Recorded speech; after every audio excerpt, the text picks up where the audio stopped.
Okay, we are launching into nerve physiology and just a couple of schedule checks. So this week in lab, you guys are starting brain and cranial nerves. So, we've kind of teed that up pretty nicely.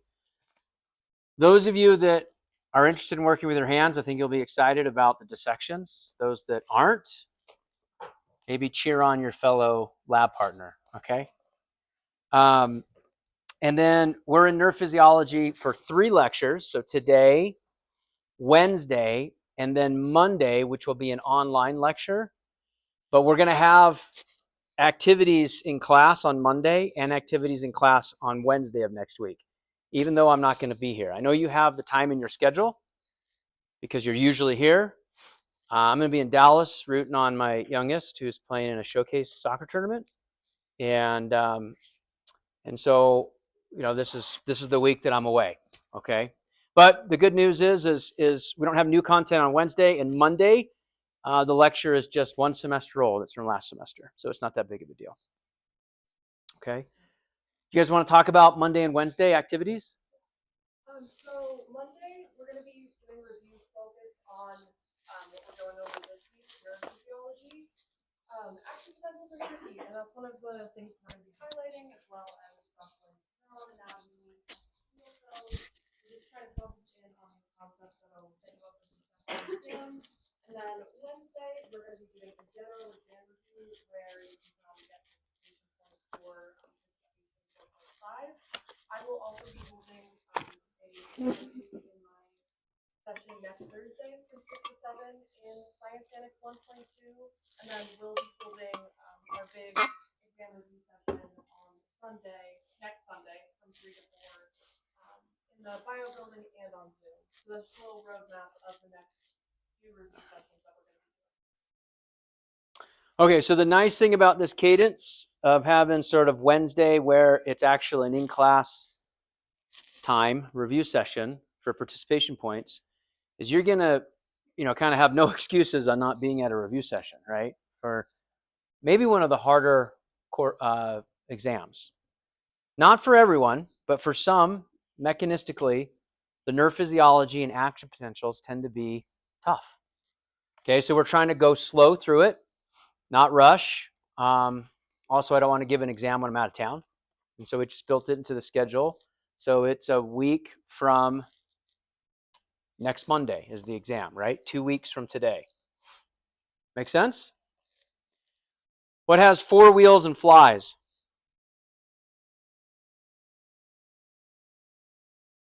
A garbage truck. I didn't say this one already, did I? Okay, just making sure.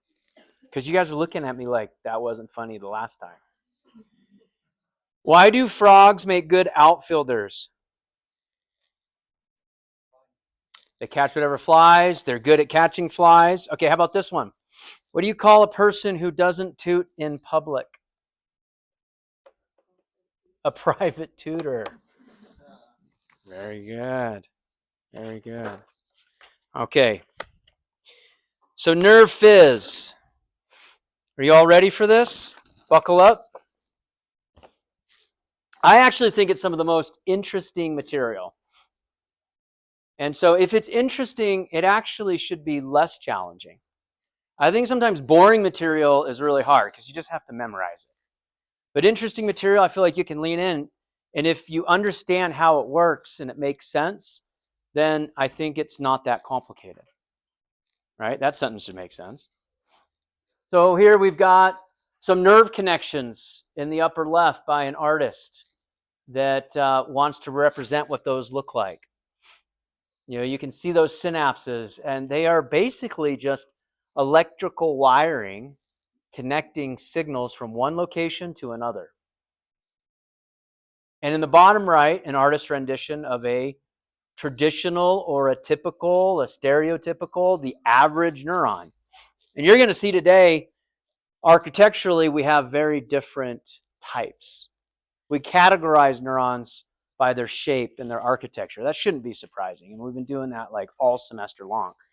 By the way, we are on the downward slope, right? We've got 3 lectures in nerve physiology. Then we have an exam. And then we have special senses, and the semester's over, right? I mean, I looked at my stack of jokes today trying to see if I had to conserve to see if I was going to run out of jokes because we're almost done with the semester, right? All right, so what do neurons do? What is their purpose? Now, we've already talked a little bit about neurons. We've talked about the central nervous system, and then we went through the peripheral nervous system. And now we're going to dive deep into kind of the minutia of what make neurons operate. And it's going to be very similar to the level of detail that we saw in muscle physiology. Okay, the intricacies of muscle physiology. We'll bring back some of those things from muscle physiology and we'll apply them to the nerve, which is just a cell, right? The nerve is just a cell. But in the peripheral nervous system that we just came from, we have sensory, what we refer to as afferent neurons with an A, that send signals from the receptors in the periphery, like this finger, to the central nervous system, the CNS. And it gets to the spinal cord. There's an interneuron that loops it right back around for a reflex. And you have motor efferent neurons that take from the CNS to the effector organs, like muscles and glands. And that interneuron that's in the central nervous system can also send a signal back up to the brain, which is like the CPU of the computer, and help you interpret what's happening. And we all recall this example where I said, well, sometimes, you prick your finger, you move it back, and then about a half a second later, you go, ow, right? But your finger is already away from what stuck it, right? Because that signal has to go all the way to the brain for you to detect and interpret pain. And it literally reflexes right around from the spinal cord back to the periphery. So these neurons help with sensory perception, integration, and motor output. They have a really important role. And then we can see the association of the central nervous system and the peripheral nervous system that we've studied at length already. So it actually is really kind of nice where we sit. We're ready for nerve physiology. We're ready to dive into the minutia because we've had sort of the top level architecture of how it's organized. We've got the central nervous system, the brain and the spinal cord, considered the command center or the central processing unit. It integrates the signal. And out in the periphery, the PNS, we have nerves from the brain and the spinal cord that links to other parts of the body. The spinal nerves, the cranial nerves, right? These come out of the central nervous system and they're split into these subdivisions that we've looked at.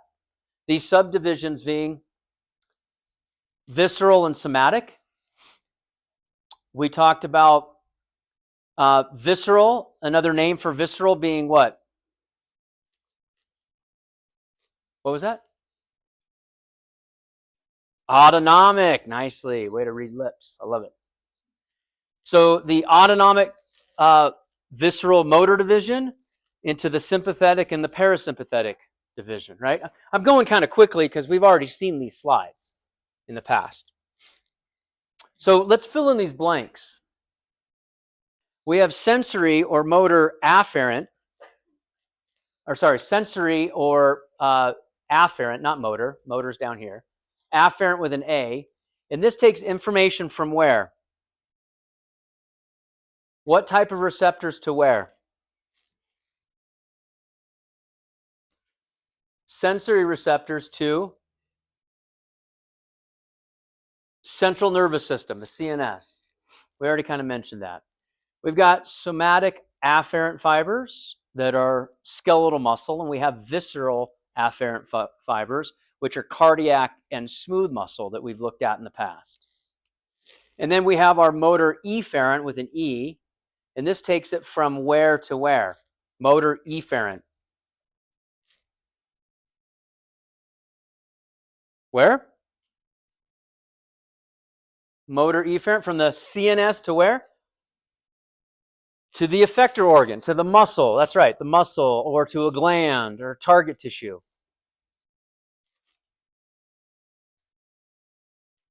So the peripheral nervous system,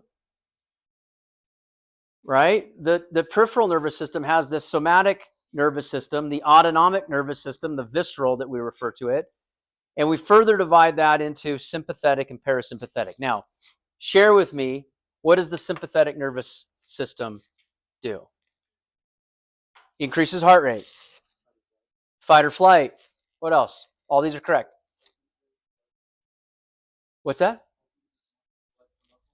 Moves blood to the muscle. Yeah, to the exercising muscle. Agreed. Anything else? Any other details?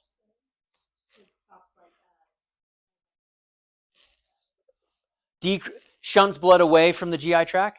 Yeah. Stops digestion. That's not wrong. I mean, you'd probably see that on the exam as lowers blood perfusion to the gut or the GI tract. Okay. Somebody over here. It raises blood pressure. All these are sympathetic nervous system. These are all correct. It's a lot of options on a multiple choice test for sympathetic nervous system, right? What about parasympathetic nervous system?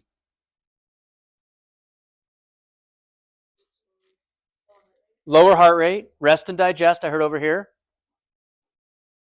What else? Clearly, you guys like the sympathetic better. It does. The blood does go towards the GI tract to digest the meal. That's right. Shunts it to the gut. What about blood pressure? Lowers. What about respirations? Lowers. What does sympathetic do to respirations? I don't think I heard that one. Increases. Okay, you guys get this, right? Very good. Okay, so that was kind of our review, our sort of track down memory lane of where we've been. Now let's apply that as we kind of lean into nerve physiology. So we got to really kind of dive into the different types of cells. And so you can see the neurons that are drawn in this cartoon right here. Here's a neuron and here's a neuron. And there's a lot of other stuff. A lot of other stuff.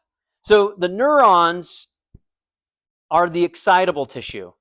They're the ones that you can stimulate to send an electrical signal. But they're outnumbered 10 to 1 by other cell types in nervous tissue. They're outnumbered by glial cells. Glial cells are supporting cells that dominate. They don't get as much attention unless you're doing research on them. And these neuroglia are supporting cells. We got 4 different types in the central nervous system, and we have 2 types in the periphery. And they do different supporting roles. They basically exist to facilitate and help the neuron. And you can actually appreciate some of the characters that are shown here, like the microglial cell, the oligodendrocyte, the astrocyte. I think that's the coolest name. Okay. And where is oligodendrocyte, microglia, ependymal? Well, I'm missing one. Okay. It's right there. Ependymal, the ependymal cells. Jeez. Okay, so glial cells in the central nervous system, 4. Let's start with ependymal since I just ignored them for a minute. The ependymal cells line in the ventricular system, and they make up that choroid plexus. The ependymal cells are what actually facilitate the production of cerebrospinal fluid. Ependymal cells. The astrocyte is the most abundant. The astrocyte right here, I love that name. But the astrocyte, do you see how it kind of interfaces between the capillary and the neuron? The astrocyte actually helps to supply nutrition to the neuron and remove waste products during metabolic activity. The astrocyte supports and braces the neuron. It helps guide young developing neurons in embryonic development.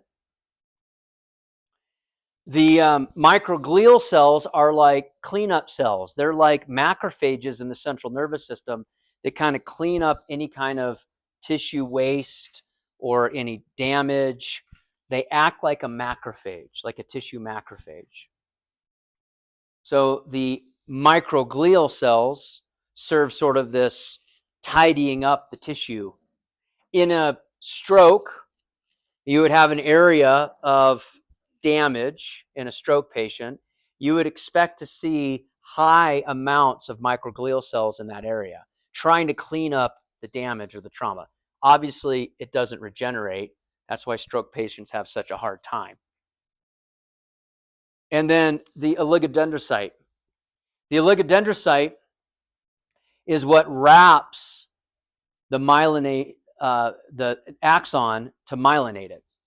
The oligodendrocyte is the cell that produces like large amounts of cell membrane, and that wraps around the neuron, and it has proteins embedded in it. So the myelin sheath that comes from the oligodendrocyte is like a protein lipid layer, like the coating on a wire. It operates a little differently, but that's kind of the best analogy. And we'll talk about these four as time goes on. Now, in the peripheral nervous system, we only have two. We have satellite cells and we have Schwann cells. Satellite cells provide this chemical balance to the neuron, operating much like an astrocyte, helping to supply nutrition and remove waste products. The satellite cell's counterpart is the astrocyte in the central nervous system. And the Schwann cell is the oligodendrocyte in the periphery. It makes the myelin for peripheral nerves and wraps the peripheral nerves in myelin. So we're missing the two obvious, the microglia, and we're missing the ependymal. Because in the periphery, you have macrophages. You don't need the microglia. And in the periphery, you don't need central cerebrospinal fluid. So there's no ependymal cell and there's no microglia. Make sense? A lot of nomenclature, but hopefully when you walk through it, you're like, okay, that actually does make sense. So I just want to kind of showcase this histological section of this nerve. Here's a cartoon diagram of it to the left. Let's talk about some of the architecture or the functional areas. We've got our dendrites out here that receive the signal. They're kind of like the antenna that receive the information. They bring that information down to the soma, which is the cell body that houses the nucleus, and inside of that is the nucleolus.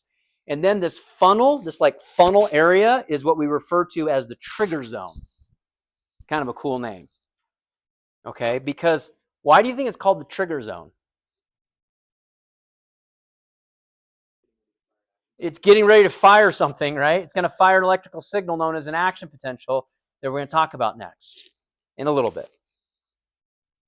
This trigger zone is at this, what we refer to structurally, the axon hillock. That's the actual name of it. And then you can see this first little piece of myelin, and then bare axon, a piece of myelin, bare axon, a piece of myelin. And there's these nodes of bare axon in between coverings of myelin. So the myelin sheath doesn't completely wrap it like a wire, like I've been saying. It actually is interrupted in these little spots. We call these nodes of Ranvier. Nodes of Ranvier. It's a French name. So you cannot say nodes of Ranvier, okay, because then you just sound too American. You got to try your best French. You'll still sound American, but at least they know we're trying, okay? So nodes of Ranvier, right here, okay? If we blow up this piece of myelin, do you kind of see the different layers? It kind of looks like an onion because you're wrapping around the axon, and this is the nucleus of the Schwann cell that's kind of trapped in the outermost layer because it's the Schwann cell that wraps around to create the myelin sheath.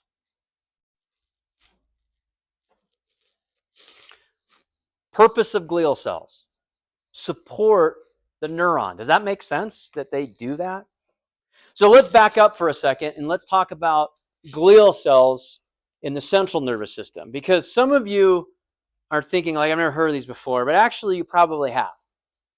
So many of you have heard of glioblastoma, which is a brain cancer, which is a very aggressive brain cancer.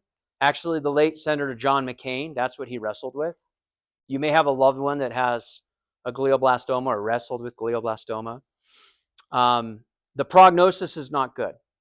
When you're diagnosed, it's usually like 6 to 9 months remaining, because this glial cell that's mutated and replicating out of control, that's in the central nervous system, if it's in the brain, as it grows, you can't expand the tissue because you have restricted cranial space. So it puts pressure on functional areas of the brain and eventually kind of just shuts down brain function. The other thing is it branches out and develops not as like a ball of cancer mass. It branches out like a starfish in like a configuration like your hand spread out. So when a neurosurgeon comes in, they actually have to kind of cut, like they're cutting a starfish pattern out in brain tissue. And they don't want to take a lot of healthy margin to make sure they get it all, because that healthy margin may turn off some critical function, right? So it's a very difficult cancer to deal with, right? So glial cells, why they don't get all the notoriety that the neuron does, because we're going to focus on the neuron, and we'll kind of come back to the glial cells. This is like their moment in the sun right now. But when you're in the cancer world, cancer biologists are very familiar with glioblastoma, and I'm sure you've heard about it in that kind of context. So this myelin sheath, back to happier topics, okay?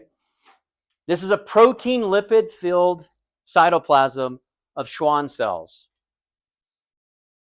The neural lemma, this neural lemma you can kind of see right here is sort of this outermost layer, and then the myelin sheath is everything underneath it going towards the bare axon. It protects and insulates the axon. It speeds up the electrical signal. I'll explain in subsequent lectures how that happens, because that signal actually kind of hops. It kind of moves. It kind of takes a shortcut. Instead of being transmitted all the way down the length of the nerve, it actually gets to hop from one node of Ranvier to another. So the more myelin you have, the more skipping takes place. It actually kind of, it's like you're watching streaming. You just hit the advanced 10 seconds, right? That's sort of how this happens. So oligodendrocytes serve this purpose in the CNS. We tend to focus primarily on Schwann cells in the periphery, and a lot of the literature focuses on Schwann cells in the periphery. And the white matter, as we already know, is myelinated, and the gray matter is unmyelinated, or a bare axon. So we have a coated axon versus a bare axon. So we also have this conventional wisdom in neuroscience that central nervous system neurons don't regenerate very well, and peripheral nervous system neurons can. And the reason for this has to do with this myelin sheath in the periphery and the Schwann cell developing a more reproducible regeneration tube versus what happens in the central nervous system. So if you see up top, number 1 is a normal nerve. This is in the peripheral nervous system. And we can kind of appreciate this myelin sheath on a normal nerve is covering this white matter. On the outside is this endoneurium, and it's a nerve going to a muscle. So this is a neuromuscular junction at this point, which we've learned about. Then you get some local trauma. Okay, maybe you break a bone and some nerves are severed. You have surgery, and the surgeon actually obviously has to cut through your skin and, deep tissue to get to wherever they're going to do surgery on. So you get some sort of local trauma. You get macrophages coming into the area, And this severed nerve degenerates in the distal space. And you've got these degenerating Schwann cells, and you have a lack of innervation. And this artist did a really good job. Do you see these muscle fibers, these muscle cells, how nice and round and plump they are? And when you deinnervate them, look at how thin they atrophy over time. Just cutting the nerve will lead to atrophy of the muscle. And we talked about that a little bit earlier, right? Well, the story goes on because early regeneration is fixing this regeneration tube, or what the Schwann cells create as a regeneration tube, forming a myelin tract, allowing the nerve to regrow, reestablish innervation to the effector organ, and now it goes from an atrophied muscle to a nice, working, active muscle fiber. So this happens pretty well in the periphery, not in the central nervous system. And there's been a lot of active research in the central nervous system, especially after Christopher Reeves. He probably was a long time ago, before all of you were born. But do you know, anybody know who Christopher Reeves was? He was the OG Superman, okay? And he fell off a horse. He was a horse enthusiast and broke his neck. And he was a quadriplegic. And he had a lot of resources, and he supported a lot of, nerve regeneration research, but we are still not there. And if we could replicate this process in the central nervous system, we could help individuals like Christopher Reeves and, motorcycle accident patients and car accident patients, and just lots of trauma where you get severed spinal cords. Okay? So peripheral nervous system heals fairly well. Some of you have had surgery, right? You remember right after surgery, that area like right on top of your kneecap was like numb and tingly. And now that it was like kind of this big, and now it's kind of shrunk maybe to like a quarter sized. So it didn't completely regenerate, but most of it did. Well, that doesn't happen in a stroke patient.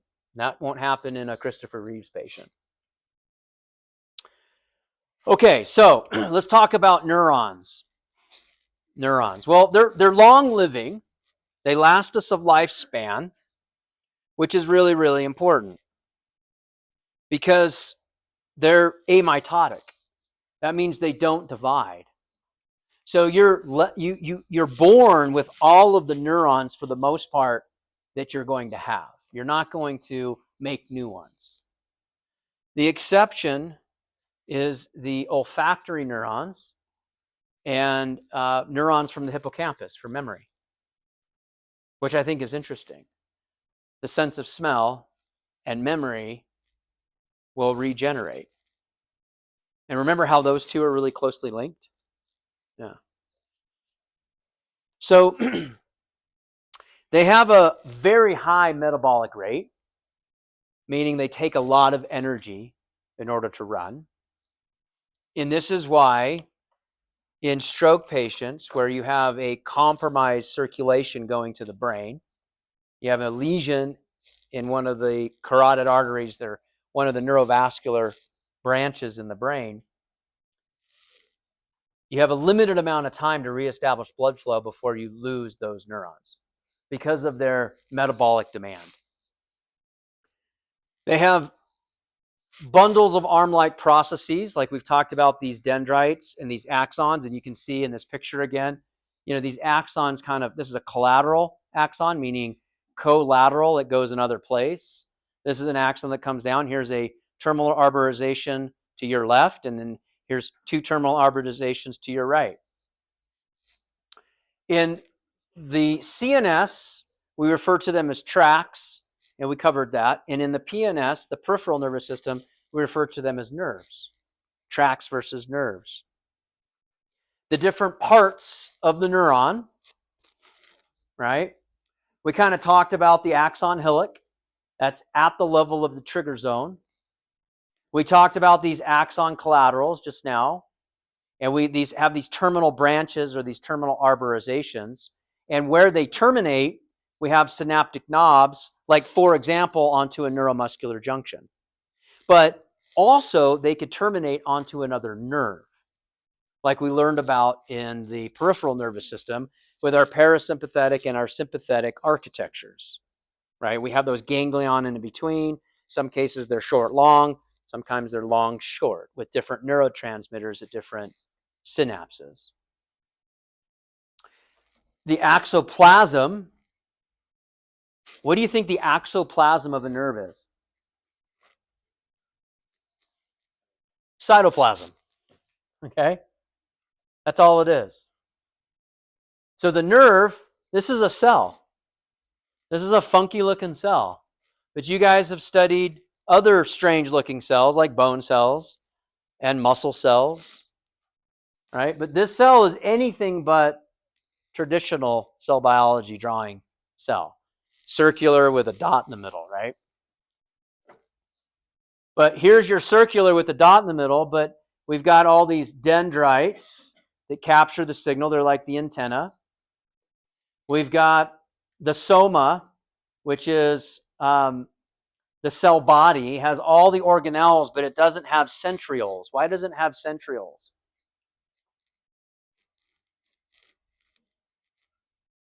What are centrioles for?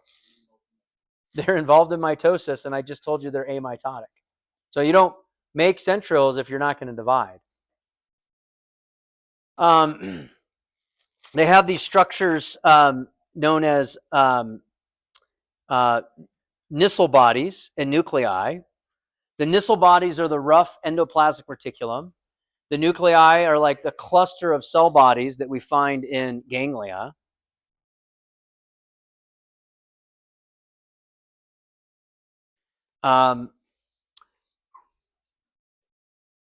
These clustered cell bodies exist in the central nervous system. In the ganglia, or the cluster of cell bodies that exist, are in the peripheral nervous system. So CNS versus PNS.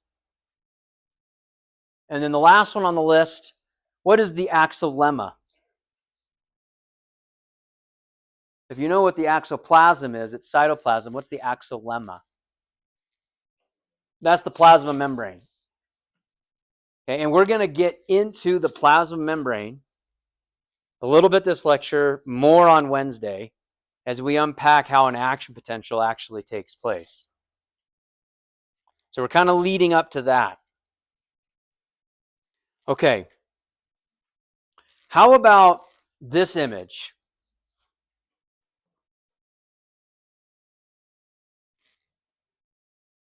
In the background, we've got a neuron, which is the postsynaptic side, and in the foreground, which kind of looks like these mushrooms that are like diving onto this ball, right?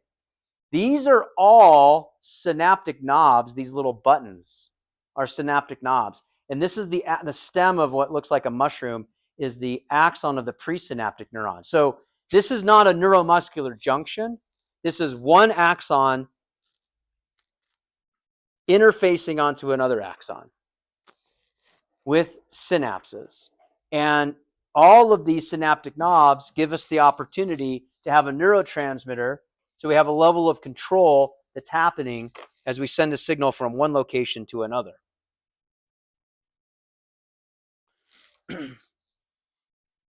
Okay, what kind of neurons are there? Well, we can categorize these in a couple of different ways. We can classify them by function, or we can classify them by structure.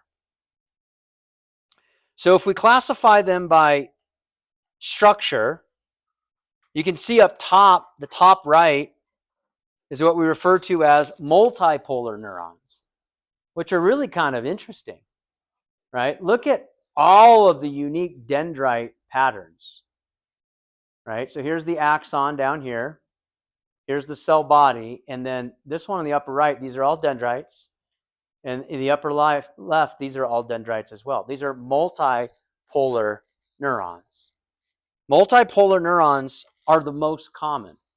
99% of the neurons in our body are multipolar neurons.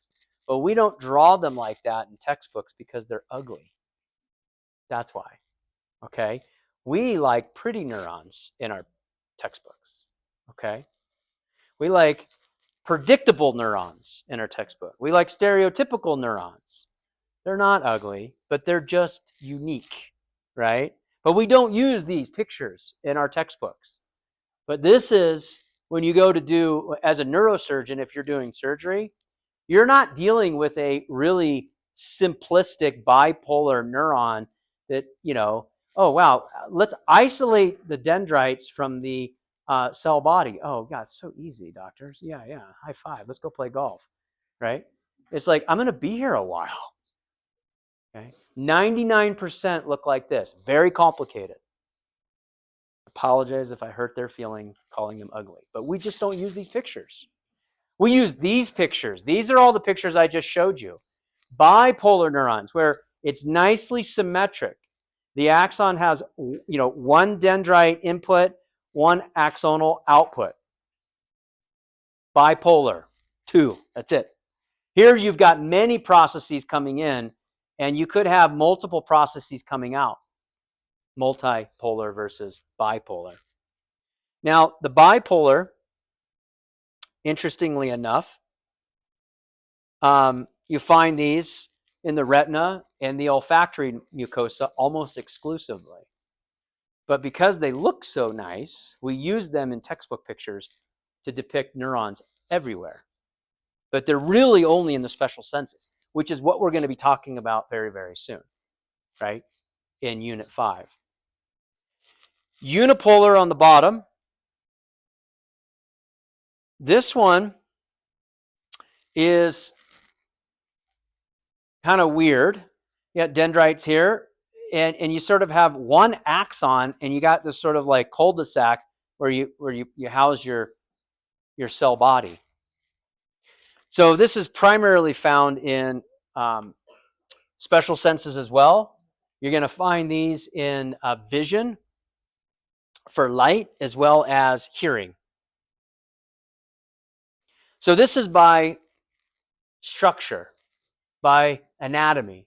Now by function or physiology, you actually already know these. You just didn't know you know it. Because we've already categorized these. By function, we can call them sensory, motor, or interneurons. Or we can call them afferent, efferent, and association neurons. And this is what we've been using all semester, is functional descriptions in the central nervous system, the peripheral nervous system, and now as we get into nerve physiology. So this is the nomenclature that you're most familiar with, but I want you to be aware that you can classify them by structure just as easily as you can classify them by function. Make sense? Okay. Take a deep breath and pause. Everybody feeling refreshed? If you have a coffee, take a big swig. Okay, if your neighbor's sleeping, pinch them. Or just tap them. Don't pinch them. Don't be rude. So we're going to get into, in the remaining time, the heart of the material. We're going to come back on Wednesday, and this is where we're going to pick back up. Okay, we're going to do this a couple of times. This will probably be the extent of what you need to talk about in SI, TA reviews next week in the review sessions. This is the material that I'm throwing at you, and you're going to, some of you are going to be like, holy cow, that's a lot. But let's just walk through it very, very slowly, okay? All right, so no yawning. That's not allowed. You can't do that. You got to be wide awake and alert, okay? What is this right here? It's a plasma membrane. If I'm in a nerve, what's it called? The axonal lemma. Thank you. What else do you know about that plasma membrane? Tell me some things about it. Remember when we first met? What's that? It's semi-permeable. It's made of what? A phospholipid bilayer. Fluid mosaic model. Remember all that? We studied that the first unit. We're all the way near the end of the semester, and we're going to be using it now. Okay? So it's like Sometimes students are like, wow, why do we have to know this crap? I get it. Well, this is going to be the why. What is this? And what is that? Well, I know it's labeled sodium channel, potassium channel. What are they made of? Proteins. Thank you. What kind of proteins are they referred to as? A transmembrane protein, because it goes from one side of the membrane to the other side of the membrane, right? What's the purpose of a transmembrane protein? What's that? Transport molecules, create a gate, allow certain things through. That's where you get your selective permeability. So no surprise, what's up here? What does ECF mean? Extracellular fluid. If you're taking notes, you could write all this stuff down, okay? Or you can just watch the video later and write it later. What does the ICF mean? Intracellular fluid. Okay, so now everybody know where we are? We're right in the axillemma. We're drilling down into the plasma membrane. We're looking specifically at two transmembrane proteins, and we're going to be so excited about these for like the next week and a half. Okay, that's where we're going to be. We're going to conveniently color sodium orange. Apologize for those of you that are colorblind. Let me know if you need me to get you, like, I'm actually, that's not a joke. I know sometimes you can't tell if my jokes are funny. So that's not a joke. Like, if you are colorblind, you can't see this stuff, let me know. We'll figure something else out. But the orange ones are sodium coming in. And the blue spheres are potassium leaving. Now, the other thing I want you to notice, in the extracellular fluid, we've got some concentrations over here. We've got chloride ion, so that's Cl minus. We have sodium ion, Na plus. We have potassium ion, K plus. Notice that chloride is high, sodium is high, potassium is low. Do I need you to memorize these numbers? Not necessarily, but they probably will help. It's important for you to know that chloride ion is high, sodium is high, and potassium is low outside the cell. So when this channel opens, well, let's first go into the intracellular fluid. Chloride ion, Cl minus. Low or high? Low. Sodium ion, low or high? Low. Potassium ion, low or high? High. So when this channel opens, via what mechanism is potassium going, and which way is it going? Somebody answer that question. When the potassium channel opens, which direction does potassium go, and via what mechanism? Active transport out of the cell, half credit. Out of the cell is correct. What's that? Passive transport via what specific mechanism? Potassium is low or high? High. Potassium is low or high? So it's going from high to low. What is that called? Huh? Are you drunk or what's going on?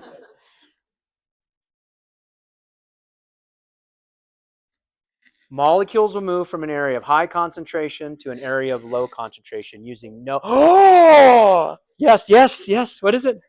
I forgot, but I know what you're talking about. You could find it in your notes, though. It's a concentration gradient. There's a word. Diffusion. Thank you, sir. This is simple diffusion that we learned about in the first unit. You go from high to low. Right? Okay, let's look at sodium. This channel opens. Sodium is high or low outside the cell? High. Sodium is high or low inside the cell? Low. Sodium's going to go which direction? By what mechanism? To go into the cell via what? Simple diffusion. Okay? Now, we're going to need something to set up this being high in this of sodium and this being high of potassium inside the cell. What do you think sets that up?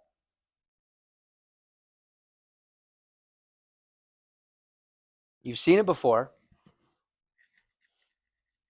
What moves and via what mechanism sodium out of the cell and potassium into the cell? It runs all the time and it takes ATP.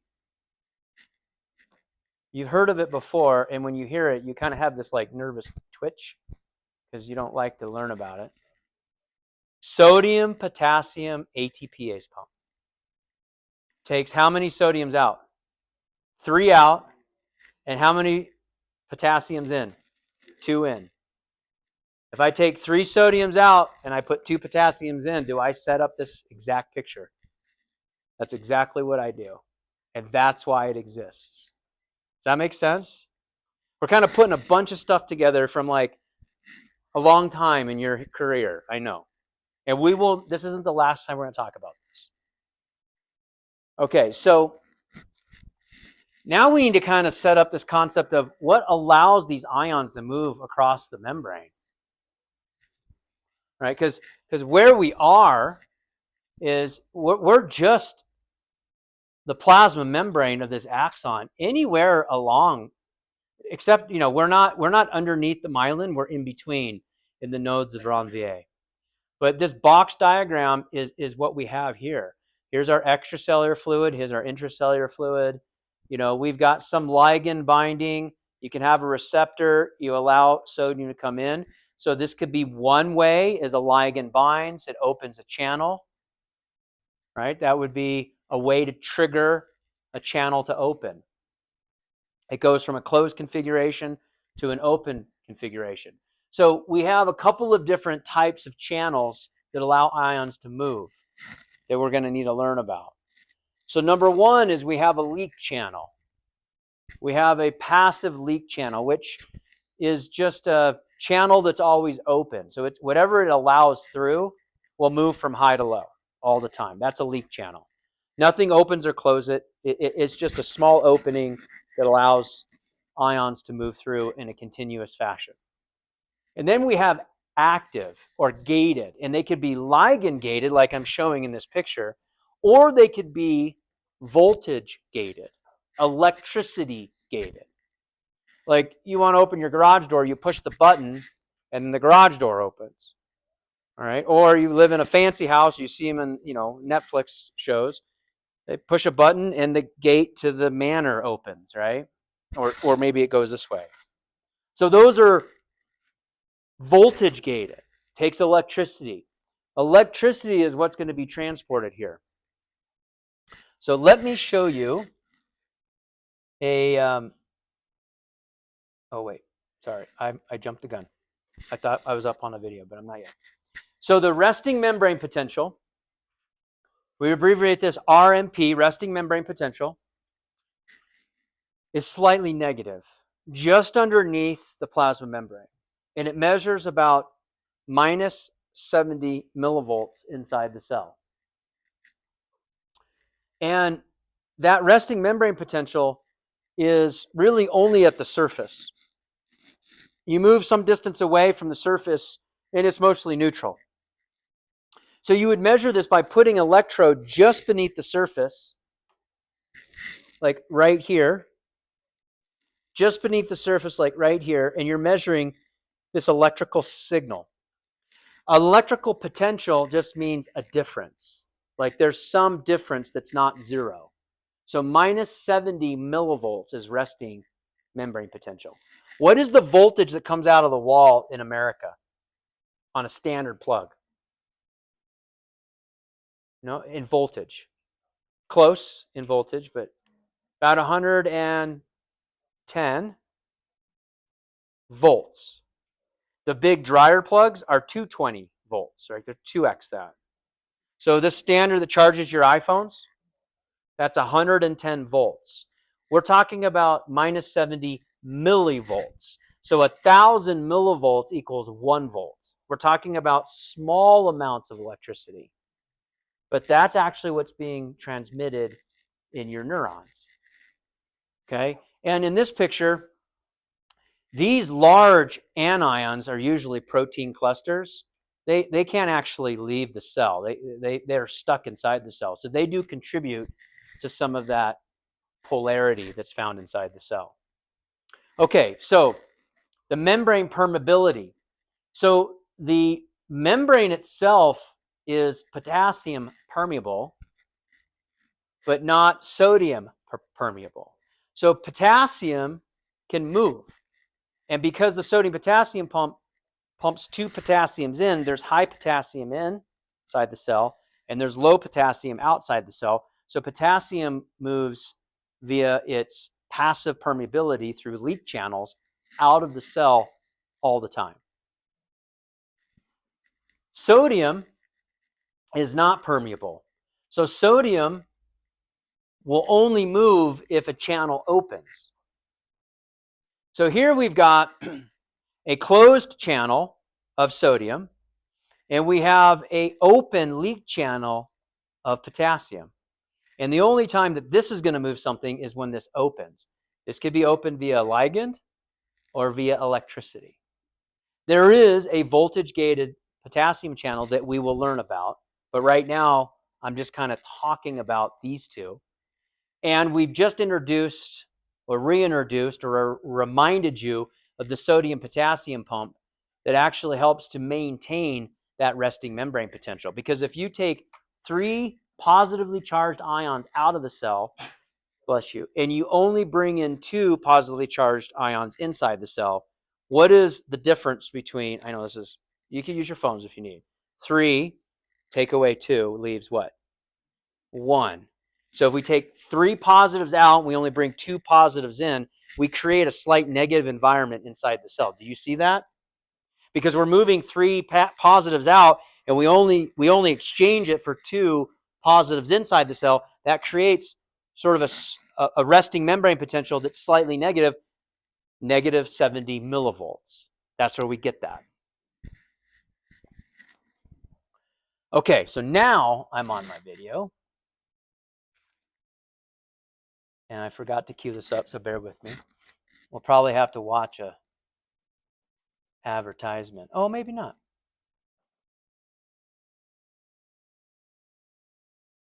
Here we go. Here's our sodium potassium pump, right? ATP being cleaved, potassium leaving, potassium leaving, potassium leaving. There we go. Now, or sorry, that's sodium. Potassium is going to bind. That was sodium, my bad. That's why I wasn't moving, because it knew I was wrong. Now, potassium loses its other phosphate. Now potassium is going to come inside the cell. So here's our sodium potassium pump in slow motion, clearly. 3 more sodiums are going to bind. An ATP. Sodium leaves the cell. 1 remaining phosphate that can be cleaved as potassium binds from outside the cell. And this just goes on every day, all day long. 3 sodiums out, 2 potassiums in, creating a slight negative environment inside the cell. Does that make sense? Does that concept make sense? And hopefully you can kind of conceptualize it with a video. Okay, so now we have a situation where we've got the ability of the membrane to change its permeability. And we need to talk about what causes the changes in membrane permeability. Well, the change in ion concentrations, a signal, a ligand, or electricity opening gates that allow for channels to open where the permeability can be influenced. That permeability along the length of the nerve could either be what we refer to as a graded potential or an action potential. What's the difference? So a graded potential is over a short distance. A graded potential can be reversed. A graded potential is the signal is thinking about being sent, but it may dissipate and not move all the way down the axon. Whereas an action potential, once it reaches a threshold level, it'll send the signal completely, and you cannot take it back.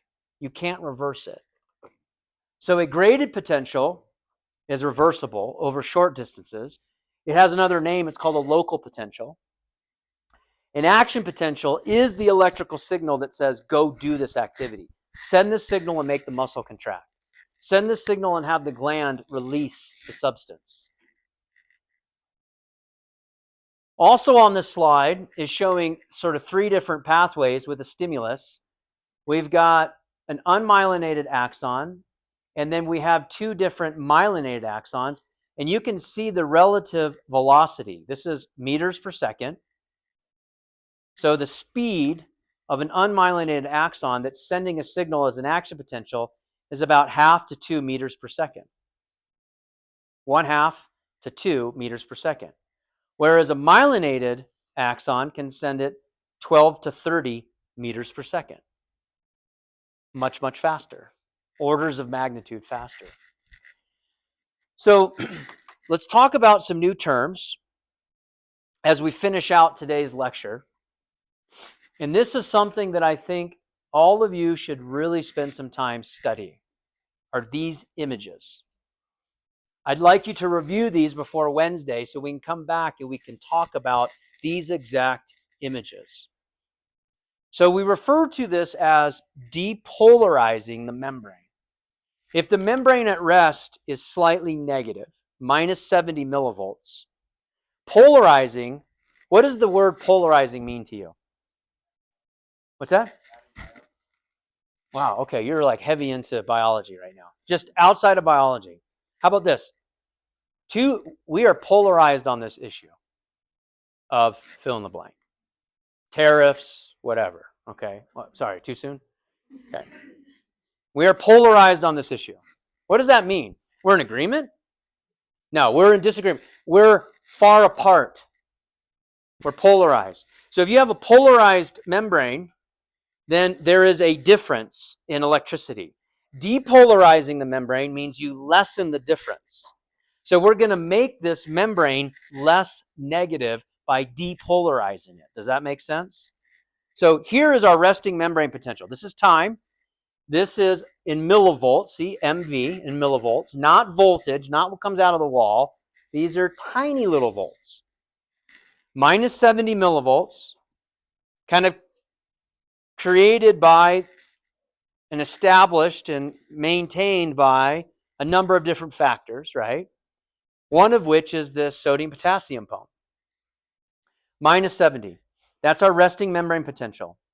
From here to minus 55 would be what we consider a local potential, where it's depolarizing it, but until it crosses minus 55, do you see it's going from minus 70, making it less negative, because here's 0. So in this 15 millivolt change, it's all local potentials. Once it hits step 2, crosses threshold at minus 55, it turns into an action potential. And 2, 3, 4, 5, 6, and 7, you cannot reverse. It's automatic. So depolarization, you reduce the membrane potential. You reduce the membrane potential by making it more positive. The opposite is hyperpolarization. You can actually make it more negative after you fire an action potential. And this is how we prevent the electrical signal from going in the backwards direction. Is you hyperpolarize the membrane after it fires, so it only can move in the forward direction and not reverse. Does that make sense? So 2 vocabulary terms of depolarization, which is a reduction in membrane potential, making it less negative, more positive, and hyperpolarization, making it more negative than rest. Here's minus 70, making it more negative, and that's referred to as an inhibitory event. So when we Come back on Wednesday. We're going to talk about these different stages. If you read ahead, this is what I would read. Is what's happening, let me pose this question. What's happening to voltage-gated sodium channels at each one of these stages? What's happening to voltage-gated potassium channels at each one of these stages? And 2 weeks from today, you will have questions like that on the exam. So let's make sure that we understand that, okay? But for today's purposes, and stay with me to the very end today, please, even though we'll probably get done maybe a few minutes early, I've got something for you. These local potentials, we said they're short-lived. They're also called graded potentials. We can actually have them depolarize or hyperpolarize. So we can have them be stimulatory or we can have them be inhibitory. They're ligand regulated. Here is a graded potential that's in the stimulatory direction. Here's a larger one in the stimulatory direction. And here's the largest one. And here's the timing of the signals. Like you could have one firing here, one firing here, two firing here, and they're adding together. That's why this one's so much larger. So the magnitude is going to vary on the strength of the stimulus on graded potentials or local potentials.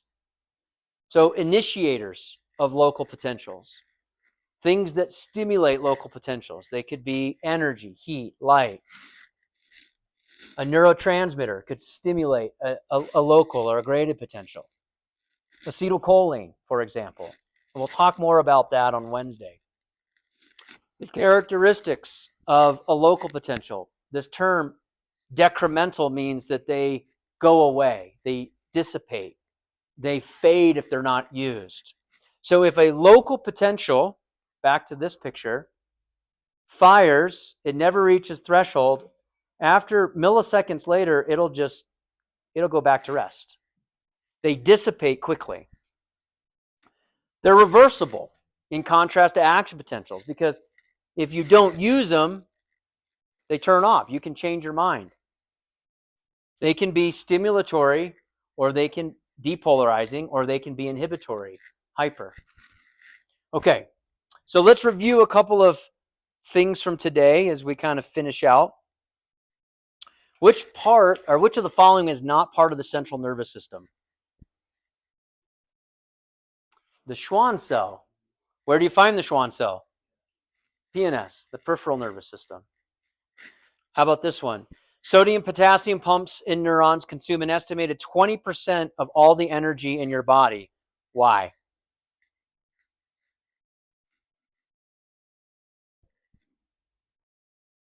Do they establish the resting membrane potential? Do they maintain the resting membrane potential?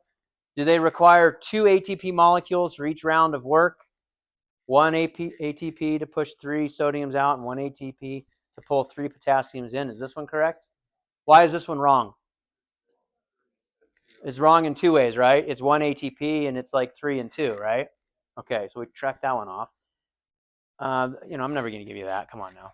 Okay, so you have A and B. Which one is it? Does it establish or does it maintain? It maintains. Very well done. Okay. Comments or questions about today? Okay, so we're purposefully going smooth and slow. I really want you to review material for Wednesday. And I also want to tell you all that this week we have no quiz due, but next week you do have quiz 7 due. But you could do it this week instead, okay? So in the next 2 weeks, you have to do quiz 7. Okay, don't take off quite yet. You guys ready?